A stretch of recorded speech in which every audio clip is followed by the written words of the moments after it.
want to yell at your friends, so I got my bigger brother involved. So thank you guys.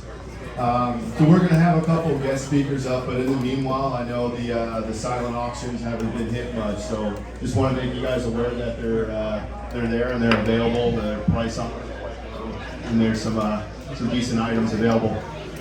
So Dave's going to come up and talk a little bit about the invisible enemy and the organization and what it is that you guys can do to help us and what the situation's about. But in the meanwhile, I want to tell you a little story about how I met Dave and what my impression of all this stuff was. So I met Dave. We ended up, I met him through a friend about 4 or 5 years ago. We ended up going golfing. We met at the golf course. So my buddy tells me, hey man, this guy we're going to golf with, he's a realtor or a broker. Used to be a military cop, but you can't talk to him about any of that stuff. So of course, we're all inquisitive people. That's the only thing I want to know. And he's like, well, he worked down at the, I don't know exactly what he said, NTTR, test site, whatever, but what I heard was Area 51. So I'm like very excited. I expect Agent Scully to show up. So we're waiting, and I was sworn not to ask questions about it. So we're at the front of the golf course, and here comes a Harley with a burly guy on it who is not Agent Scully. He gets off the Harley, comes up to golf with us, and the first thing that's coming to my mind is, where are the golf clubs on that bike? Somehow he produces clubs, we golf. Nonetheless, I kept my word, and I never asked him anything about what he had done prior to selling people houses. So fast forward, he goes down and gets involved in all this stuff, and calls me one day. And Dave is a terrible texter. I get up at 4 a.m., he knows this, so 9 o'clock at night he sends me a text, what your day's off? I replied. 2 hours later I get a message that says coffee Friday. It's like Monday, so I'm like, all right, what do you need? We'll talk. So I'm nervous all week long waiting for what it is that Dave has to talk to me about. So we meet up for coffee and Dave's like, hey man, need your help with this thing I'm doing, the invisible enemy. You know, I can tell you a little bit about it. So I am stoked, because I'm like, Dave's gonna tell me about Area 51. He got bit by an enemy. So I am super excited. So he's like, yeah, you know, I can't tell you a whole lot, but there's a lot of radiation down there. I'm like, all right, yeah, you know, we kind of figured that. Yeah, so he goes into it, and I'm like, all right, what about the aliens? He's like, it's an Air Force base. Like, well, they ain't staying in my house, I got dogs. So where else are they going to be? And he's like, so nonetheless, if you're here to hear stories about aliens, ladies and gentlemen, I'm sorry to ruin it for you. That's not what the invisible enemy is about. But that being said, I want to bring up Dave Crete. Put their hands together, please. All right, hold on. I'm doing what Virginia said. I'm supposed to stand where you are, Mercedes. Virginia. And I'm okay. I'm supposed to be subtle. That'll never work. All right. So first thing that I want to do, I've got a ton of thank yous to go through and everything, but those of you that know me know I am not bright enough to put this stuff together. I have a board of directors. Where are they? I'm one of them. I'm chairman of the board because I created this crap. Mark Penicus is the vice chair and a very dear friend, and he's where I go escape to up by Ely. When we go visit, we go fishing on little ranchers' ponds that have fish like nowhere else. Secretary Kat Simon, where is she? There she is. Oh, she is standing up. Her husband knows me longer than anybody because he served with me, and we go all the way back to tech school to like August of 1983. So, and he still talks to me, which is awesome. Bill's steering because you have to have somebody that's really smart, who's a CPA, who can do all the number stuff. And I asked Bill to come kind of like out of retirement and to join us on our board and to be that smart guy and help us with all the IRS stuff and everything. And he got us our 501c3 in 30 days, which doesn't happen. So, props to Bill. Nobody knows how to make anything happen with the IRS. And then Virginia Martino. Virginia Martino. So she has an advertising, marketing agency that has really cool people that do really cool stuff. That's why, hold on. That's why we have things that look like this. And that's why we have websites. And that's why we have the pull-up banners. And that's why we have words that actually make sense when you put them all together, right? Because, no, I didn't write this stuff. Georgia Purpura drinking a beer in a room. One of my fellow real estate brokers. She's awesome. Sorry, just had to call you out because I saw you back there choking on a beer. Our attorney, I haven't seen her yet. Her name's Tisha Black. Tisha's awesome. For those of you that don't know her, you should. She's wildly expensive, except when it comes to dealing with us. I went to her and I said, look, I'm a little bit worried about a few things because I'm talking about things that I know people don't want me talking about. So I want to be safe. And we're going to try to write a law. There again, something else I'm not really should be doing. So she's a lawyer. I asked her to sign on and to understand what she did. And I want you to understand what Virginia does. Virginia doesn't charge the organization for the time for her entire company. Wow. All this stuff she has done. So it's her company name is Brand Limited, okay? If you ever need anything so you can look smart like me, you hire them and they'll do the same for you. Tisha Black, I told her, I said,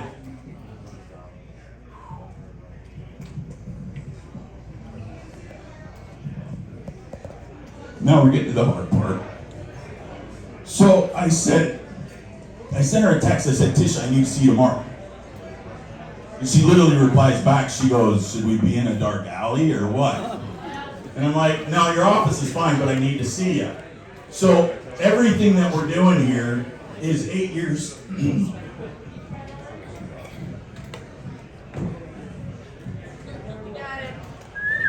It's about 8 years of research. And it was 8 years of research, of 8 years of bad answers. And it's not answers that I felt people would want me to know, and I started finding things changing on the internet, and I started finding little problems. I said, Tisha, I need to give you stuff, it's got to be subpoena proof. She goes, well, what is it? It's got to be subpoena proof. And I'm literally standing there with an envelope. She goes, you got a nickel? No, I only have $1. She goes, give me your $1. So I gave her the $1. She goes, it's subpoena proof. What the F did you just give me? And I look at her. When you get to know Tisha, you're going to find out she got a potty mouth. Because that's literally what she said. And I said, look, I sent some data. So for 2.5 hours, we stood in her conference room and I explained to her what I was doing. And she literally looks at me, she's like, holy shit. We should have done the dark alley. And so we go through all of this. I explain everything to her because I wanted other people to have my data. It was important. And I needed to protect it because it's important and it tells bad stories. But all of that comes from, where's Randy Grove? So Randy Grove, we're having a reunion about 8-9 years ago in my backyard, and there's 8 of us there. And Randy leans back in a chair, and I'm like, what's wrong, you getting old, bitch? And he goes, no, I got a lump in my back. So I instantly chimed in, why didn't you tell me? And he goes, well, it's like this thing. I said, does it look like half a hard-boiled egg under the skin? He goes, yeah. I said, I had one too. It was the size of a grapefruit, and they removed it. 6 out of 8 in the backyard had tumors. What's the likelihood that 6 out of 8 guys just randomly sitting in their backyard can have tumors? Well, we found out these tumors are called lipomas. They have an occurrence rate of 1 per 1,000 people. But we're 6 out of 8. That doesn't make sense. So we start researching, I start researching, and at Veterans Day, we have another reunion last year at my house. And I said, guys, believe me, don't believe me. I'm going to put together a presentation. Do we have a better mic? Or maybe it's the guy holding the mic. So I said, believe me, don't believe me. Everybody needs to hear this. I'm going to put together a presentation. So I did a presentation in February. and shocked the hell out of everybody that was on the call. Did another presentation, and it was just to the cops. Did another presentation, shocked all them. Then some other people that I know started getting a little bit more involved, and then I was in the 4461st. We took it to the 4450th and the 4477th, and all of our guys that worked up range, and they were all getting very interested, and they started hearing the story, and all these guys are calling me, saying, I got this problem, and I've got this cancer, and I've got this cancer, and I've got this cancer, and I've got these lungs, and I've got these bad lungs, and pilots calling me up saying, I've got something we call a pilot's disease. A whole bunch of the pilots all are sitting there with leukemia. Well, that's not normal. So, and I explained to everybody, and so you know what it was. Something called plutonium-239. They used to put it in bombs and blow it up out in the desert, Nevada. Has a half-life of 24,100 years, and before they built the base that I was at, they already knew it was contaminated with plutonium, the soil, the groundwater, and everything else. But don't let that hold you back, just build a base. So that's what happened, and that's how we all started getting sick, and we started finding out our kids have problems. And our kids have birth defects, and they have all kinds of different issues. And the reason why that became notable was all these guys are calling me, and they're like, well, and they're all telling me the exact same thing, or very similar things, or how nobody can figure out what it is that they have. So I said, you know what? It's bullshit. Straight up. And somebody needs to do something. I started this out by saying I'm not the brightest guy, because a bright guy wouldn't go through and do all this. So I decided, I decided somebody needed to fight. I know how to do politics. I've been involved in a long time. Maybe that's why I got involved. So this is our first event. This is amazing. I went to a congressman. If you know what it takes to get a bill in Congress, and those of us that are old, we used to watch the little commercial, right, or the little thing that tells the story on how it works. Well, it doesn't work quite as fast as a commercial does. It takes years and years to finally get somebody to sponsor a bill and to get a bill written in Congress and move something forward. I talked to Congressman Mark Amodei. We had a bill in 1 hour.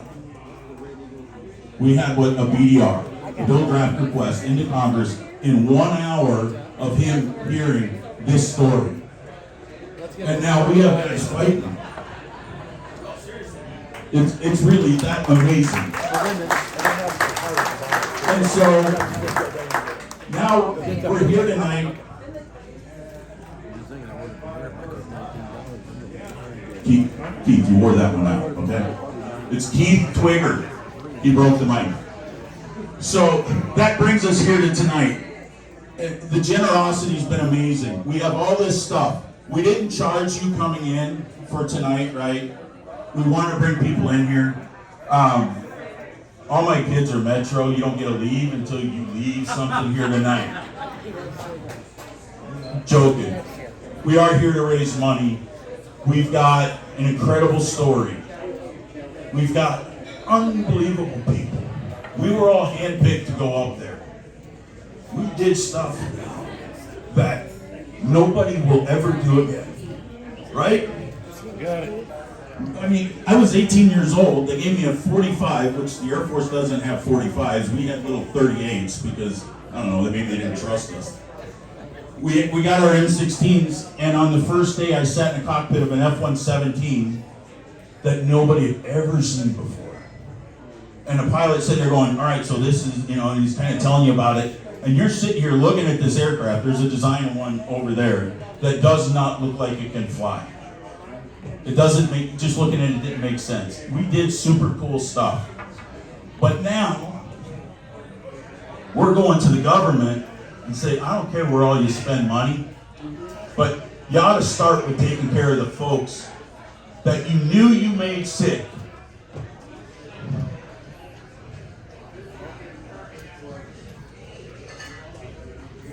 The kids you gave problems to, and the people that you deny a benefit to this day, because to this day, none of us were there. But God damn it, we were. Yes. And we did a hell of a job that we're proud of. But we're going to make the government do the right thing by making sure those that have issues just simply get taken care of by saying, you know what, you guys were there, you were exposed, maybe we should step up and do something. And I've already gotten the excuse from Congress it's going to cost more than $1 billion. And I told, where's Virginia? Our first press release went out, we had 54 million hits in 50 countries. And I said, who? Tell me the guy that says no, and see how many times they want 54 million hits. You got to run for office every 2 years. You can't last through that. And we will win that fight. So spend all your money so that we can go to DC and that we can do things that's going to help guys and help their families to do something that'll make a difference. So that's our story. There's a couple of people. First off, Bonnie McDaniel, raise your hand. There is a civilian bill that already took care of the civilians. They nixed the military, but they did take care of the civilians. She's why. Her and her mother, because of the issues that were caused in her family going all the way back to the 60s, she gave us the path to do what we're doing. And that's pretty good. Pretty good. I've got, all my kids are here because they're blackmailed. They know they have to do it because Dad says this is what we got to do. My oldest son, David, standing right there. My wife standing next to him, Eileen. Okay, skip him. My daughter, Alex, is up somewhere up front. My daughter, Gabby's probably somewhere up front. And Marco. What? Oh, she's so damn short, nobody knows. There's Gabby. Gabby, stand up. And my son, Marco. And I left him last because if you were here in the beginning, we had Metro's Honor Guard here. And he is a member of that and presenting colors. Little point of pride for a bald old man when he sees his kid doing that. It's a big deal. So, I know I'm taking up a lot of your time. You need to spend a lot of money. There's food, there's drinks. This is unbelievable to me that we have all these people here. And lastly, so born and raised, again, Virginia, she introduces Eileen and I to Scott Godino. And John, raise your hand. 82nd Airborne. He was on me, we forgive him. So, Virginia introduces us to him. And so we tell the story. And Scott goes, you know, we could host a fundraiser. And then he goes, we could do this. We could give 1% of the sales for all of our restaurant, for all the food that we sell for the entire month of August. Or maybe we're going to have a grand opening in September for a new location. And maybe you guys could be the official charity for the new location for their grand opening. Maybe we could do those things. And I'm sitting there thinking, going, okay, I'm going to get greedy for a second. Which one's going to be best for us? I can't do that math. I don't know how that works. And so I asked him a question. He says, no, we're going to do all of it. That's unbelievable. They didn't know our story. They didn't know me. They didn't know anything. They listened to us for an hour. And they stepped up and have provided all of this for you tonight. Kind of crazy. I can't tell you how surreal this is for me. It's really amazing. But John, he's back there in the corner by the front door. This staff has been here all day preparing for this so that we could do this. I know I'm probably forgetting a whole bunch of people. But first, a couple of the last things. Everybody stationed on NTTR, stand up. I think Everybody that was out there where we were, they did the super secret explosion. All the other veterans. Over here's a retired lieutenant colonel. I'm not supposed to tell anybody who's running for CD4 for Congress. So there's no politics tonight. So I didn't introduce future Congressman Flippo. So let's see. We had Stavros Anthony stop by, the Lieutenant Governor of the state of Nevada. He was here earlier, which was super cool. We made him late to pick up his wife at the airport. Bummer for him. Keith, it's all up to you now, brother. Thank you for meeting me for coffee.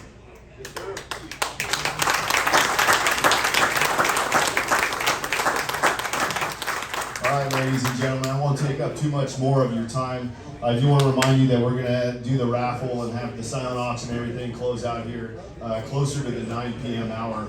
But you guys notice Dave gets a little emotional, so there's a reason why he kind of cut out real quick, and I'm starting to feel the bug myself. Dave purposely left off one name of the list of thank yous, and we discussed it, and he asked me if I could do it on behalf of him and his family. And the name that was left off was Santos Garcia. Okay. So Eileen's father, This is my son. Marco's grandfather, Dave's father. This is Jimmy. Obviously all the other How you That's doing? Jerry's wife. Okay. grandfather, Diane, how you doing? great-grandfather. You remember Mayshore, Gary And Mayshore? he said that What? he just couldn't bring himself to thank him because it hurt. I said, absolutely. I said, This is my what little can I boy. say? What do you My little son. remember? Really? When you I was tell me his this boss man's for here? years. For years. And he said, Keith, I gotta tell you, he said he was an immigrant from Cuba. Didn't speak the language, and he came out here with the hopes that he could provide something for his family, that they would have an opportunity for success. Normally, you would ask how that played out. Obviously, we all know the Cretes and the Garcias, and we know the answer. The family recipe for success is a very good recipe, as you can see. Everybody here is doing quite well. And I think he accomplished his job, so I would like you to give him a hand of applause, please.